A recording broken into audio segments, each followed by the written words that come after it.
어떤 율법 교사가 일어나 예수를 시험하여 이르되 선생님 내가 무엇을 하여야 영생을 얻으리이까?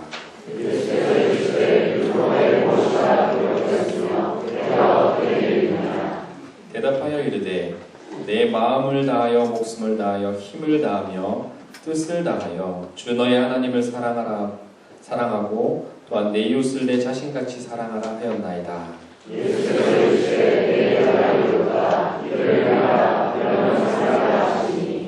그 사람이 자기를 옳게 보이려고 예수께 여짜오되 그러면 내 이웃이 누구니까?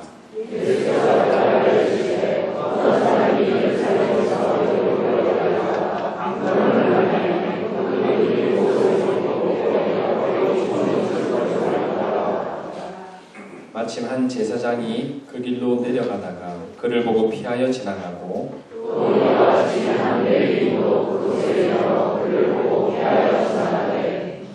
어떤 사마리아 사람은 여행하는 중 거기 이르러 그를 보고 불쌍히 여겨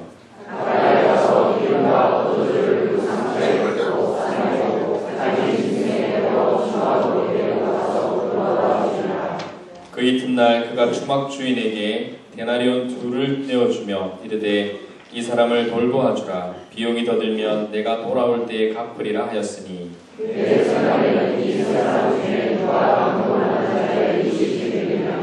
함께 읽겠습니다. 이르되 자비를 베푼 자니이다. 예수께서 이르시되 가서 너도 이와 같이 하라 하시니라. 아멘. 늙지 않고 오래 사는 것, 불로장생이라 그러죠. 아마 모든 사람의 바람이 아닌가 생각합니다. 하지만 인간의 노력에도 불구하고 불로장생은 쉬운 과제가 아닌 것 같습니다. 불교에서는 윤회사상으로 희망을 가지고 살도록 하죠. 이 선을 행하는 것에 따라 다음 생이 결정된다고 합니다. 하지만 선의 기준이 분명하지 않습니다. 뿐만 아니라 장애가 있는 사람은, 선을 행할 힘마저 없는 사람은 어떻게 해야 합니까? 이 다음 생에 강아지로 태어날지 개미로 태어날지 장담할 수가 없지 않습니까? 막연한 희망입니다. 한편 불로장생을 위해 과학기술에 기대는 사람도 있습니다. 냉동인간인데요. 죽고 나면 몸을 얼려서 보관해달라는 것이죠. 과학기술이 발달하면 다시 살려달라는 것입니다. 이를 위해서 어마어마한 돈을 들여서 시체를 보관합니다. 그런데 관리인도 죽는데 어떡합니까? 한국에서 한 집사님을 만났는데요. 얼굴이 뭐가 달라진 것 같더라고요. 뭐가 달라졌는지 정확하게는 모르겠는데 아무튼 좀 달라진 것 같아요.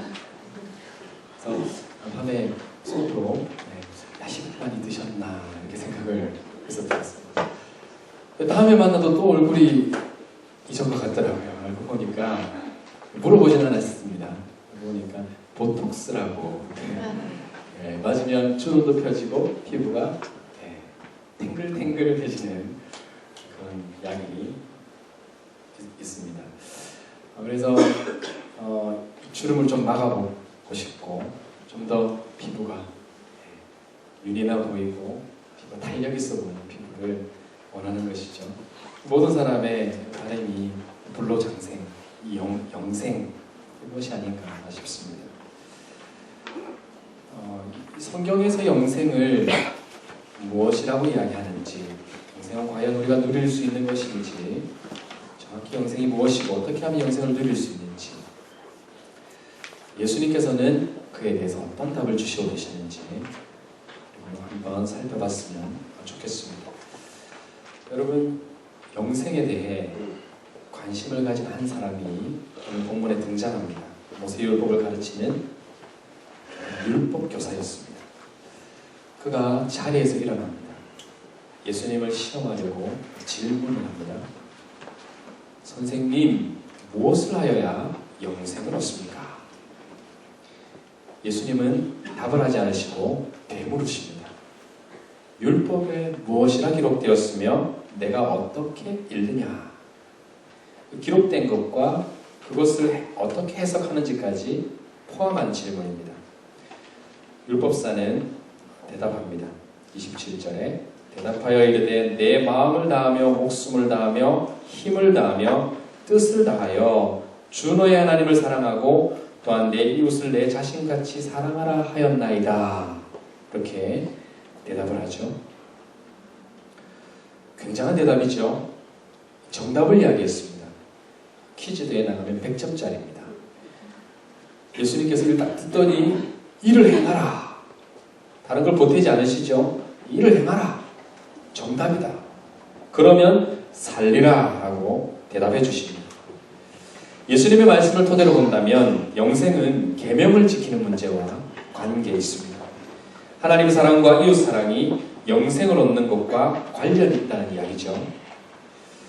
예수님은 영생을 얻기 위해 무엇을 해야 하는지 묻는 율법사에게 계명을 지키면 살게 된다고 하셨습니다. 그런데 요한복음이 말하는 영생을 한번 들어보십시오. 요한복음 17장 3절에 영생은 곧 유일하신 참 하나님과 그가 보내신 자 예수 그리스도를 아는 것이니이다 라고 합니다. 그러면 영생에 대한 이해가 상충되지 않습니까? 율법사와의 대화의 내용은 영생을 얻으려면 하나님을 사랑하고 이웃을 사랑하라는 것이고, 요한복음에서는 하나님과 예수님을 아는 것이 영생이다 라고 이야기하는 것이죠. 어떤 것이 맞습니까? 질문이 너무 어렵습니까? 아침부터 머리에 찌가 내리시나요? 예수님 말씀이니 둘 다 맞겠죠? 실은 서로 상충되지 않습니다.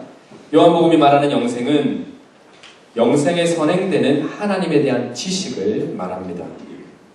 영생을 얻으려면 하나님과 예수 그리스도를 알아야 한다는 것이죠.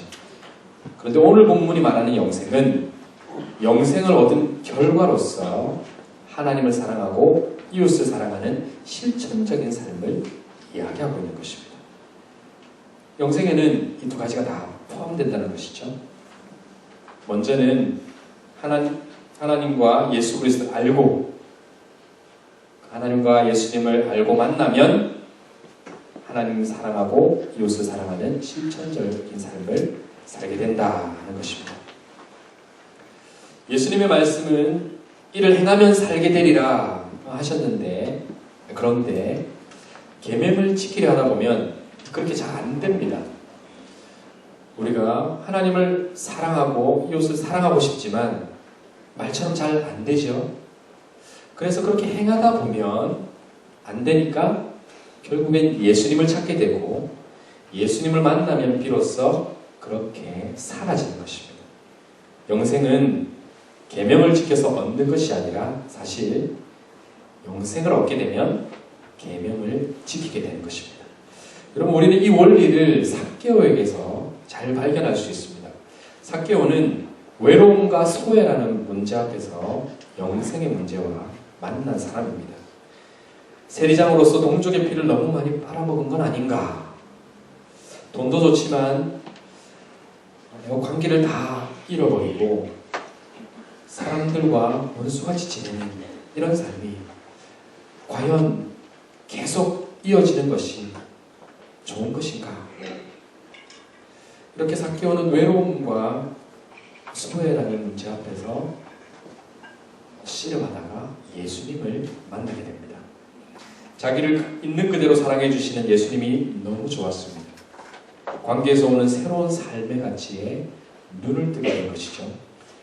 그는 예수님을 만나고서 재산의 반을 가난한 사람들에게 나누어 주겠다고 합니다. 예수님께서 아무 말도 하지 않았습니다. 너 돈 많으니까 많은 사람들에게 좀 나눠줘. 그거 다 가지고 천국 갈 수도 없는데 그거 가지고 뭐 할래? 한 말씀도 안 하셨습니다. 예수님께서 삭개오를 만나주시고 그냥 있는 그대로 사랑해 주시고 죄인 취급받는 그 삭개오를 만나주시고 집에 하룻밤 머물러 주셨는데, 삭개오는 내 재산의 반을 나누어서 가난한 사람들에게 나누겠습니다.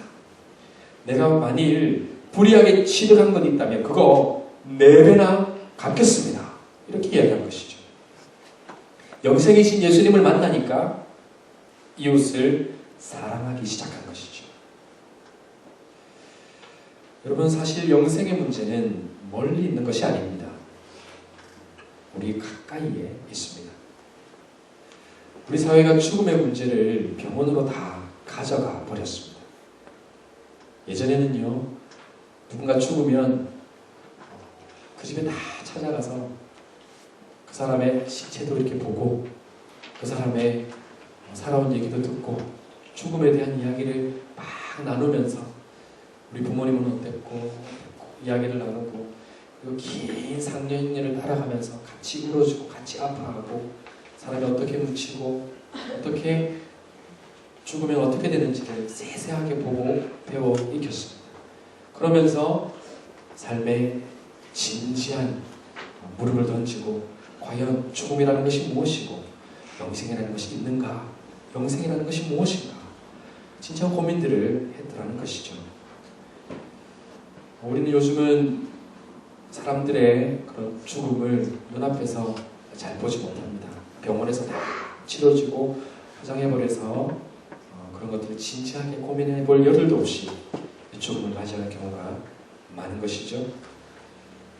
그런데 가족의 죽음, 특히 부모님의 죽음 앞에서는 우리가 영생의 이 주제를 한번 생각해보게 됩니다. 사람은 관계의 문제에 부딪힐 때, 죄의 문제에 부딪힐 때, 그리고 죽음이라는 그 문제 앞에서 영생의 문제를 진지하게 고민해보게 되는 것이죠. 한국에 있을 때 한 부부가 아버지께서 병원에 입원하셨는데 와서 병문안을 좀 해줄 수 있느냐라고 해서 갔었습니다. 그런데 아버지가 예수님을 믿지 않는 분이셨고 교회 한 번도 가보지 않은 분이셨습니다. 이제 만나면 다음에 만날 기회가 없지 않겠는가 생각하고 복음을 전해야 되겠다 마음 먹고 예수님을 전했습니다.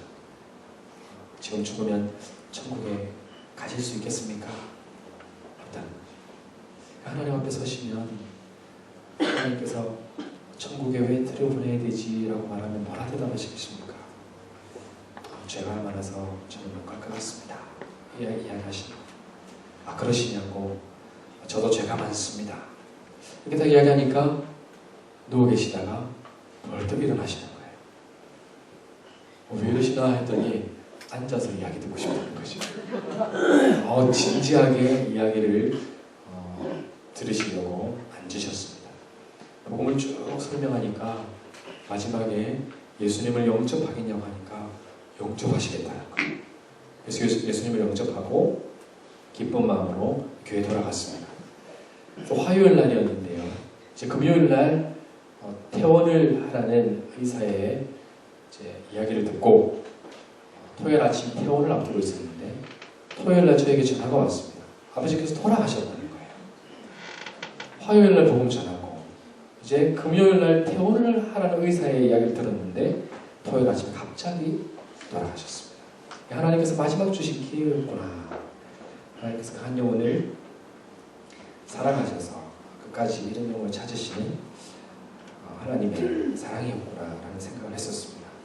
그러면서 참 의사가 태어나라는 이야기를 했지만 사람의 생명이 정말 이렇게 연약하구나, 아무것도 아니구나, 하루아침에 생명을 잃을 수 있구나, 내가 생명이 주인이 아니구나, 참 많은 생각들을 했더랬습니다.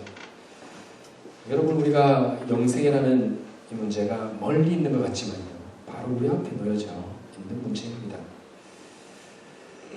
베네처거리와 수위에는 주머니가 없는 걸 아시죠?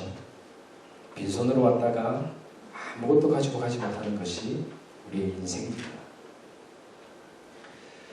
예수님께서 이 율법사에게 진지하게 영생의 문제를 이야기하시면서 영생은 멀리 있는 것이 아니라 바로 우리 앞에 있다는 것을 이 대화를 통해서 알려주셨습니다. 우리가 예수님의 이 이야기를 통해서 영생의 문제가 바로 내 앞에 관계의 문제 속에서, 죄의 문제 속에서, 죽음의 문제 속에서 내가 발견하고 내가 고민하는 그 문제임을 우리가 기억할 수 있었으면 좋겠습니다. 영생은 이웃에 대한 정의, 디파인의 문제입니다. 율법사는 예수님을 테스트하려고 질문을 했는데요. 도리어 질문을 받고 스스로 답을 해버렸습니다. 영생을 얻으려면 무엇을 해야 됩니까? 질문을 하고서는 예수님의 질문을 받고 자기가 답을 해버렸죠. 율법사는 당황한 기색을 감추고 자신을 옳게 보이려고 다시금 질문합니다. 그러면 내 이웃이 누구입니까? 예수님께 질문을 하죠. 그러자 예수님은 그 유명한 사마리아인의 비유 이야기를 들려주십니다. 이 내용은 우리가 모르시는 분이 없을 정도로 잘 아는 내용입니다. 불신자들도 이 이야기를 너무나 잘 알고 있는 내용이죠. 예수님의 이야기에는 율법사가 한 번도 이웃이라고 생각해 보지 않은 인물이 등장합니다. 사마리아인입니다. 사마리아인은 유대인과 이방인의 혼혈적으로 순수 혈통을 가진 유대인이 혐오하는 대상입니다. 제사장과 레위인의 등장까지는 좋았습니다. 그런데 생각지도 못한 사마리아인의 갑작스런 등장에 율법사는 안색이 좋지 않았을 겁니다. 어쩌면 율법사는 자신의 이웃을 사랑하고 있다고 속으로 생각했을지 모릅니다. 자신은 충분한 선을 베풀고 있다고 생각했을 수도 있습니다. 그는 이런 자신을 분명 옳게 보이고 싶었을 겁니다. 하지만 예수님은 이웃이 누구인가에 대한 정의를 새롭게 하셨습니다. 율법사가 가지고 있는 이웃의 정의를 새롭게 디파인 하신 것이죠. 율법사에게 이웃은 자신이 사랑할 수 있는 사람이었습니다. 자기가 감당할 수 있는 사람이었습니다. 그래서 예수님은 비유 속에 의도적으로 사마리아인을 등장시키십니다. 이웃은 나와 가까이에 있는 사람, 나와 편한 사람, 같은 동족 유대인만이 아닌 나와 불편하고 어쩌면 내가 싫어하고 원수 같은 사람일 수도 있다는 얘기죠. 예수님은 이 이웃에 대한 정의를 새롭게 하신 것입니다. 여러분, 예수님을 한번 보십시오. 예수님은 죄인을 구하러 오셨습니다. 예수님은 죄인의 친구라는 별명까지 얻으신 분이십니다. 실패와 좌절, 허무와 죽음, 죄와 상처의 아픔으로 힘겨워하는 사람들을 찾아가 만나셨습니다. 그들의 이웃이 되어주셨습니다. 마치 강도 만난 이웃에게 참 이웃이 되어주신 것이죠. 예수님은 사도 바울을 만나주셨는데요. 사도 바울은 어떤 사람이었습니까? 예수님을 핍박하는 사람이었습니다. 예수 믿는 사람 잡아 가두는 사람이었습니다. 예수 믿는 사람을 보면 학을 떼는 사람, 예수님을 직접적으로 공격하는 그런 사람이었습니다. 하지만 예수님은 사도 바울을 만나주시면서 어떻게 이야기합니까? 맞다, 나는 네가 핍박하는 그 예수다. 그 이야기를 하시죠. 예수님은 사도 바울을 어떻게 대하십니까? 네가 나를 핍박하지만 내가 너를 사용할 거야. 내가 너를 택했어. 자기를 핍박하는 그 사도 바울을 택하셔서 전 유럽을 복음하는데 사용하신 분이 예수님이십니다. 자기를 공격하는 자를 들어서 사용하신 것이죠. 공격하는 자들, 자기를 반대하는 자들을 친구로 만들어버리시는 이웃이 되어주시는 예수님이십니다. 여러분, 예수님은 이웃이 되는데 프로셨습니다. 여러분, 골프도 보면요, 프로는 다르지 않습니까? 프로는 공을 탁 치면요, 샷을 날리면 바라보는 대로 공이 날아갑니다. 아마추어는요, 항상 아쉬운 곳으로 날아갑니다. 초보는요, 걱정하는 대로 날아갑니다. 물에 빠지고 해저드에 빠지고. 여러분, 관계의 초보는요, 만나는 사람마다 원수로 만들어버립니다. 아마추어는 친한 사람, 편한 사람, 사랑하는 사람과만 친하게 지냅니다. 하지만 관계의 프로는요, 원수마저도 이웃으로 만들어버리는 사람입니다. 사람을 대하는데 프로가 되시기를 주님의 이름으로 축복합니다. 예수님의 삶이셨습니다. 외롭고 소외되고 빠져나갈 구멍이 없었던 나의 삶을 찾아와서 이웃이 되어주신 그 예수님. 그 예수님처럼 어렵고 힘든 사람들, 내가 사랑할 수 있는 사람만 사랑하는 것이 아니라 소외되고 어렵고 힘든 사람들을 사랑할 수 있는 그런 여러분 되시기를 주님으로 축복합니다. 이웃에 대한 정의가 바뀌어야 됩니다. 이웃을 대하는 내 관점이 바뀌어져야 되는 것이죠. 그러면 우리는 영생에 대해 다가갈 수 있게 되는 것입니다. 마지막으로 영생은 이웃이 되어주는 문제입니다. 이 율법사가 예수님께 내 이웃이 누구입니까? 라고 물었는데 예수님은 그 질문에 대해서 바로 답을 해주지 않으시고 사마리아인의 이 비유를 들어서 이야기를 쭉 해주시고는 마지막에 질문을 하나 건네십니다. 36절 한번 보실까요?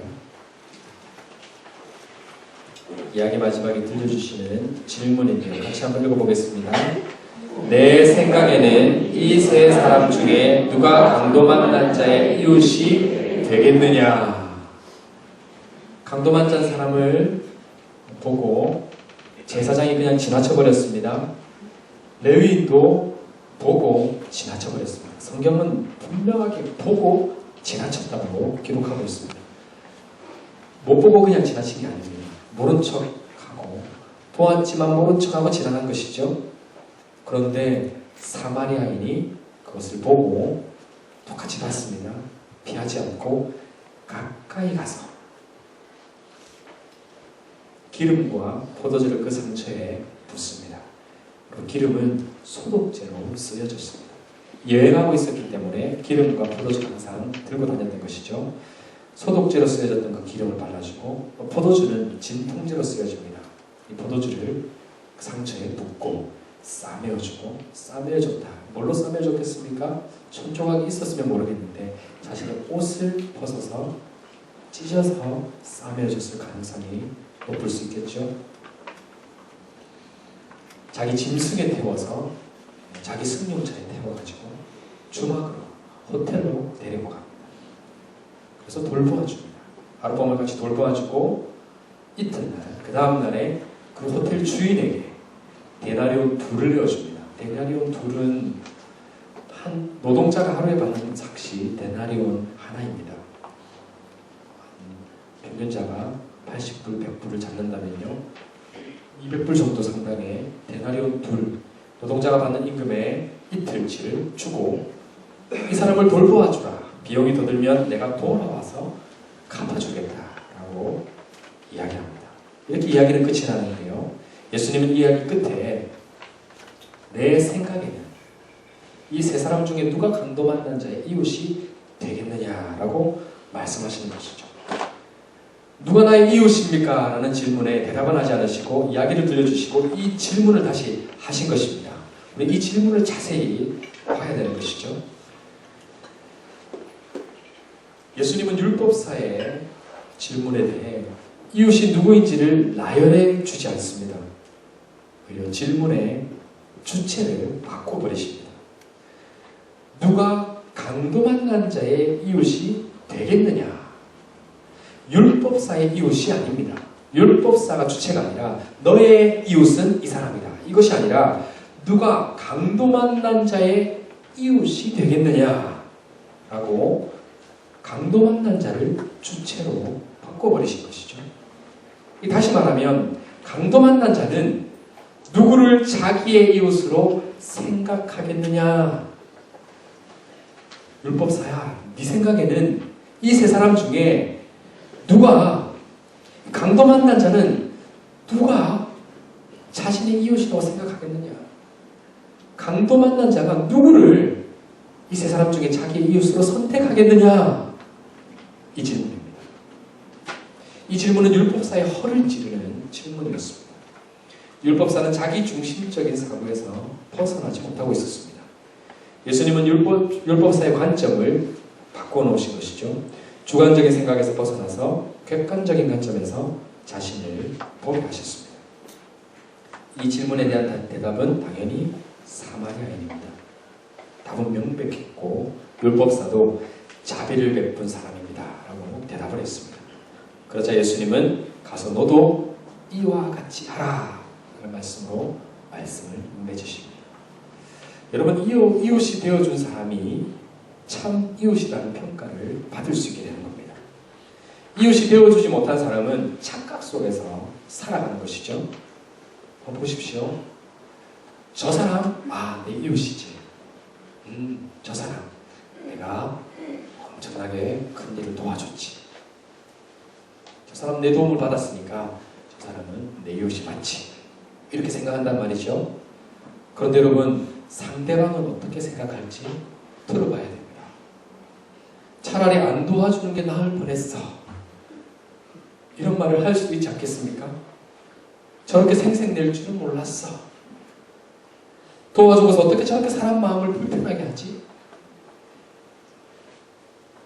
내가 이웃이라고 생각하는 그 사람이 나를 이웃으로 받아들이지 못하고 있을 수 있다는 것이죠. 여러분 어떻습니까? 율법사를 한번 보십시오. 내 이웃이 누구입니까? 이 질문 속에서 좀 더 직설적으로 이야기하면 내 편이 누구인지를 계수하고 있다는 생각이 안 드십니까? 예수님, 내 이웃 많은데요? 내 이웃 누구입니까? 라는 질문 속에 내 이웃 많습니다. 내가 도와준 사람 많고요. 내가 선을 베풀어서 잘된 사람 많거든요. 내 이웃이 얼마나 많은지 모릅니다. 한번 들어볼까요? 이런 기색이 명백하다는 거죠. 여러분, 선한 사마리아인의 비유는 선한 사마리아인처럼 선하게 살아라. 이것이 포인트가 아닙니다. 이웃이 되어주는 문제를 다루고 있다는 것이죠. 저 사람 어떤 사람이에요? 당신 이웃 맞습니까? 라고 물을 때 네, 저 사람은 나의 이웃 맞습니다. 이런 대답을 들을 수 있는 사람이 되라는 것이죠. 좀 더 구체적으로 말하자면 도와주고 자기 만족을 누리는 사람이 아니라 상대방이 가장 필요로 하는 걸 채워주는 사람이 되라는 것입니다. 그러면 그 사람의 참 이웃이 된다는 것이죠. 여러분 이런 관점에서 우리 자신을 한번 보십시오. 내가 과연 다른 사람의 참 이웃이 되어주고 있는가? 저 사람 나의 이웃 맞지? 저 사람 나하고 친하지? 내가 저 사람 도와줬지? 이렇게 생각하는 게 나의 착각일 수 있다는 것입니다.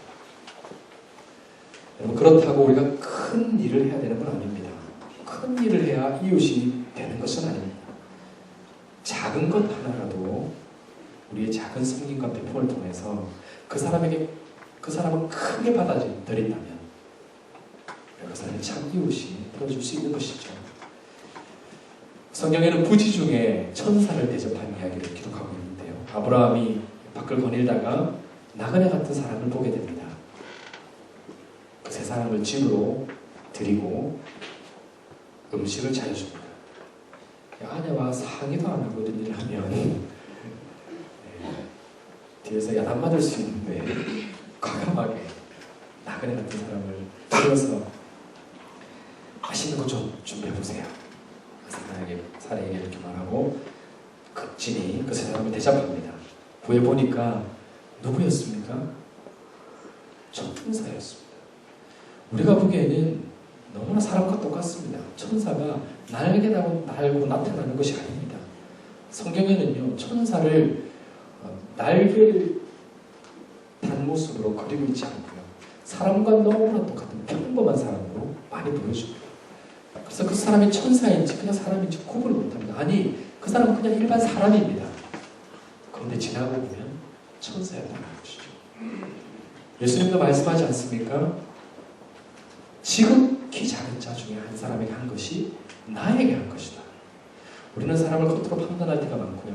저 사람이 나를 도와줄 수 있는 사람인가? 라고 생각하고 도와줄 때가 많습니다.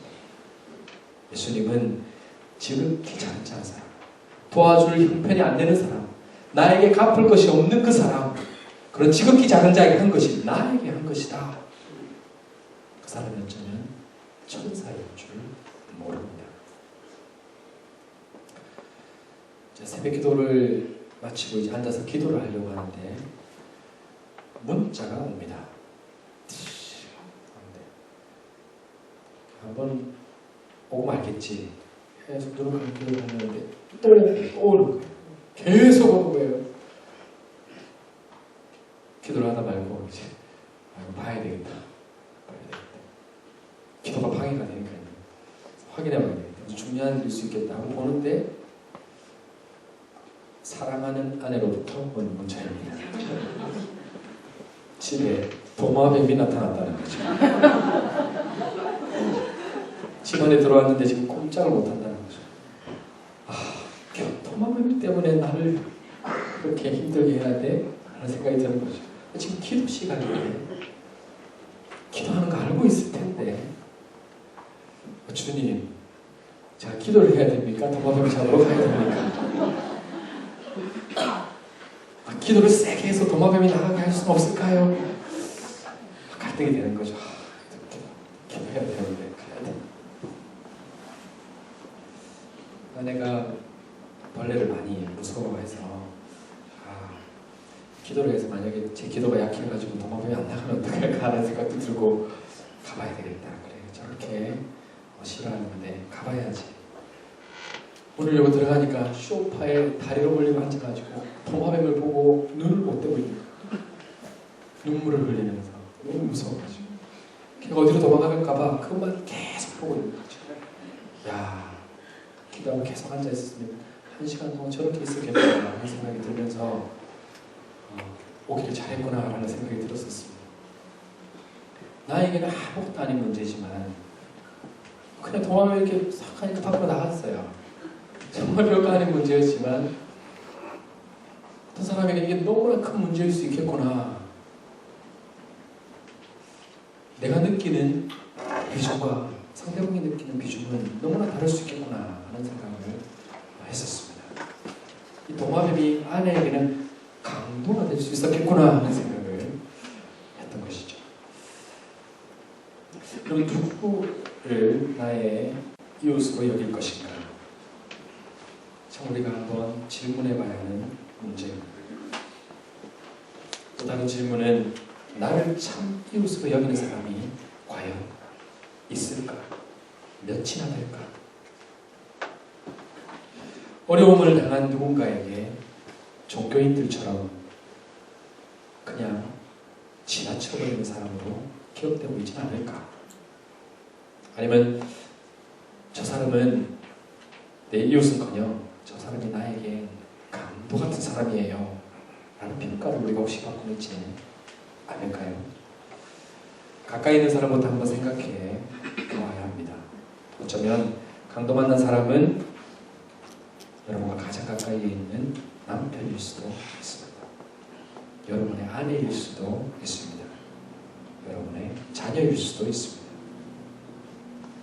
우리가 외면하고 있던 사이에 마음은 갈기갈기 찢어지고 아파하고 눈물을 흘리고 있는데 낫겠거니 그냥 지나치고 시간이 해결해 주겠거니 지나치고는 있는지 돌아봐야 한다는 것이죠. 성공을 이루고 세상에서 누릴 것 다 누리고 생애 끝자락에서 내 아내에게 남편에게 물어봤을 때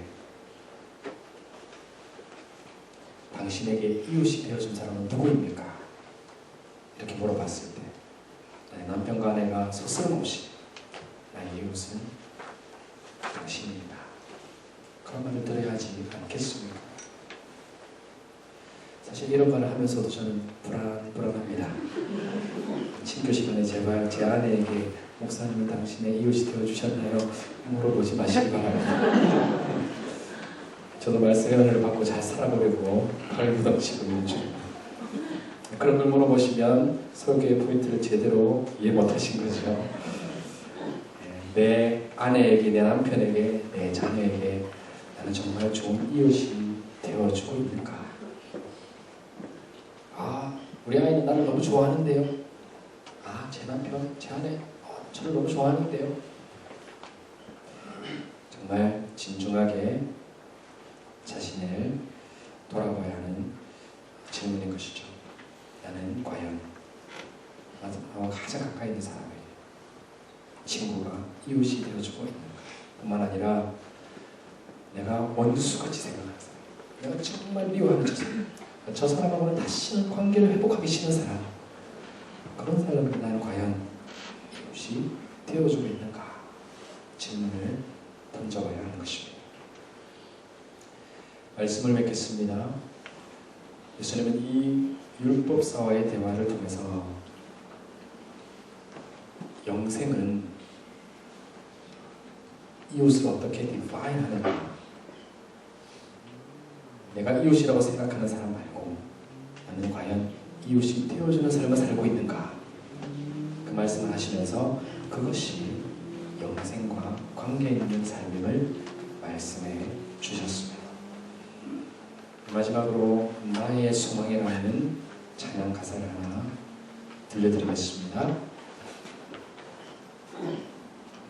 내가 걸어온 이 길에 그분의 흔적이 남기를 나는 소망해 내 삶에 그 이름이 남겨지기를, 나의 뒷모습 속에서 그분의 뒷모습 보이길 나는 기도해 그렇게 그분이 보이길.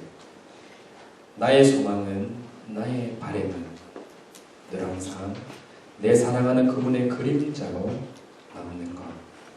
나의 도움과 나의 선행은 숨겨져 가고 그분의 크신 사랑만 늘 나보다 기억되기를 나는 소망해 그분의 그림자로 남기에.